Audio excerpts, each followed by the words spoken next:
Chères auditrices et auditeurs de Diaf TV, bonjour et merci de nous rester fidèles. Le Boucan, somptueux espace situé à Akwa, à un jet de pierre de la boulangerie Zépole, un quartier de la ville de Douala, capitale économique du Cameroun, est le rendez-vous par excellence d'une certaine classe d'inflexibles footeux pendant cette CAN 2015. Avec près de 650 places assises, des dizaines d'écrans plats, de téléviseurs au mur, des hôtesses à votre service et 14 gros bras pour garantir la sécurité, la convivialité et la tranquillité de ses clients, ce bar, pub, restaurant est désormais incontournable lors des grands rendez-vous sportifs au monde. Diaf TV, votre média, s'y est rendu pour prendre le pouls des Camerounais pendant le match couperé contre la Côte d'Ivoire.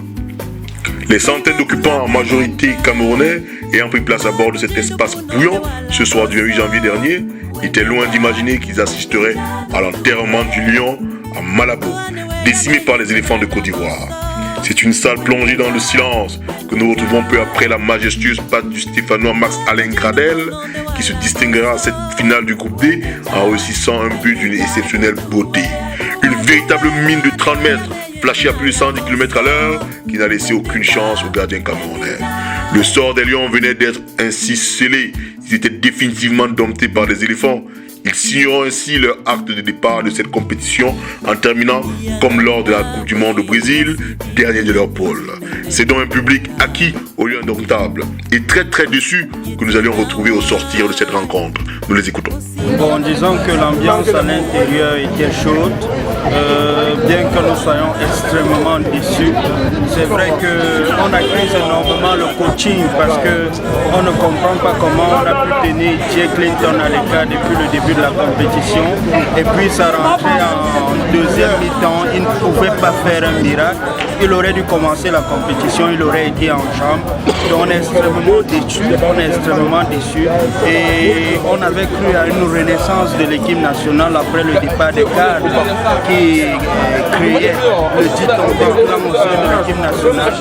Mais vraisemblablement on se rend compte qu'il y a également renaissance des clans parce qu'on ne comprend pas comment ceux qui se sont battus pour nous accorder les qualifications pour cette CAN n'ont pas pu être alignés. On avait déjà eu un classement, un 11 entrant qui nous apportait des résultats.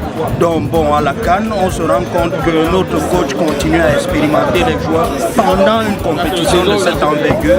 On est extrêmement déçus et nous pensons qu'il faut tout recommencer. Il faut demander pardon à Samuel Eto'o. Donc là, ce sont mes impressions. Extrêmement déçus. Merci. Je trouve que les Lions n'ont pas démérité. On n'a pas seulement eu la chance de marquer. Et le coach a pris la responsabilité de lui de ne pas mettre Jay Clinton au début du match. Car quand Jay Clinton entre, sur les deux premières actions de Jay Clinton, le ballon peut en connaître. Bon, dommage. C'est le sport. Le Cameroun a perdu, mais le Cameroun n'a pas démérité. C'est une équipe qui est en train de se créer. C'est une équipe qui a beaucoup d'avenir. C'est une équipe qui a beaucoup d'avenir. Je pense que si on garde la sérénité, cette équipe va beaucoup produire dans les années futures. C'est le début. Parce qu'il y aurait une Non, tu n'as pas fini. Parce qu'il va revenir. Oui, c'est le début. J'ai pas compris au début. Tu dis on aurait Tant dit. que les Camerounais ne sont pas mis à genoux devant lui, le peuple va se mettre à genoux, va revenir. Et on va gagner. Devant et toi tu veux dire.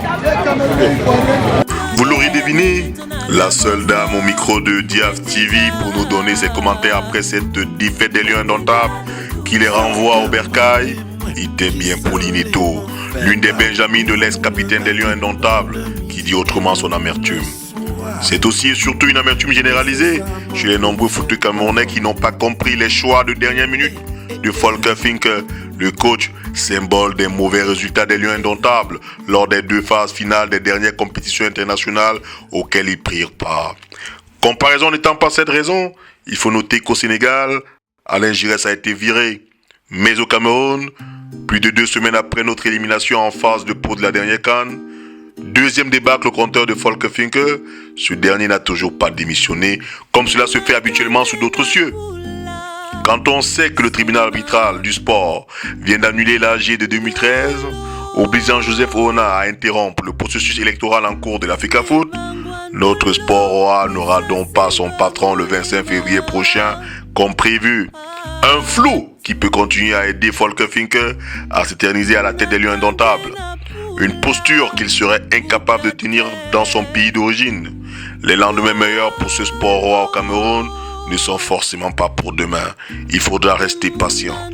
NHL, Diaf TV Douala.